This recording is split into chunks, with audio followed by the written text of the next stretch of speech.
छोड़कर मत जाना फरहान, प्लीज।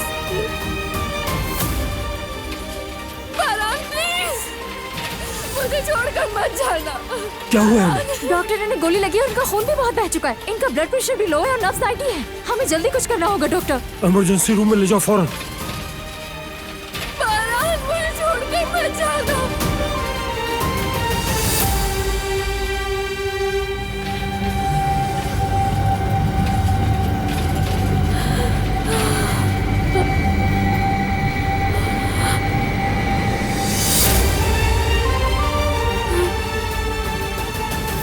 मुझे भी उसके साथ अंदर मैं जाना है। अंदर नहीं जा सकती, समझने की कोशिश करें, यही इंतजार करें। फरहान